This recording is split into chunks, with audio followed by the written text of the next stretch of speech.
let's move on and talk about Cedar Rapids.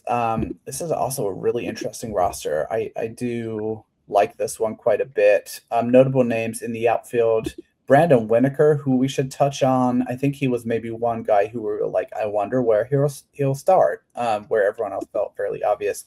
Jacob McCombs, I'm calling out because he's a 2025 draftee, the only one pretty much who's starting at Cedar Rapids of the hitters, former UC Irvine player. Infielders of note: Marek Houston and Rain Doncone. Catchers of note: Eduardo Tait and Kadeem Zhao, surely the best catching prospect duo in the Twin system. And then pitchers of note: former guest of the show, Dasan Hill, Adrian Bohorquez, Charlie Soto, currently on the injured list, Cole Peschel, who's working his way back from a season-ending injury last year. And then another guy I'm going to call out is Eli Jones.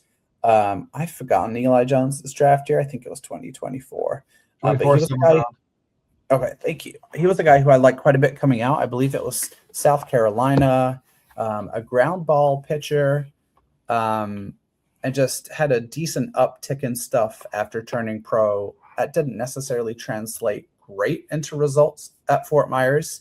But he took the ball for Cedar Rapids today for the first time this season, or second time maybe, and looked pretty good.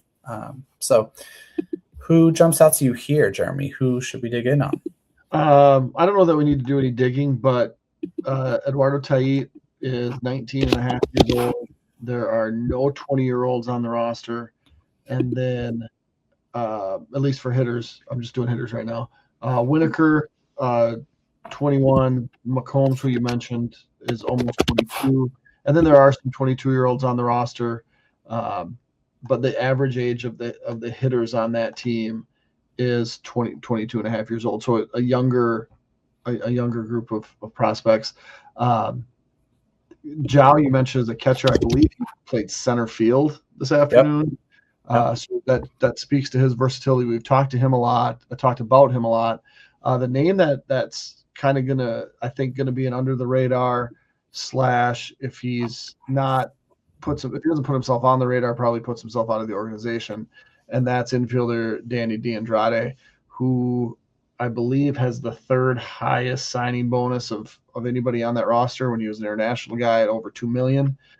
He's been injured. He's shown flashes of production, but just hasn't really taken that next step. And really, to me, this is kind of are you going to get it done at high A and move up, or are we just going to move on from you? So I think he's a guy that has to put himself on the radar, because right now there are so many middle infield types, including Marek Houston, who is the same age and was just invested a lot more money into and appears to be hitting the ball really well. So that's kind of my under the radar hitter anyway.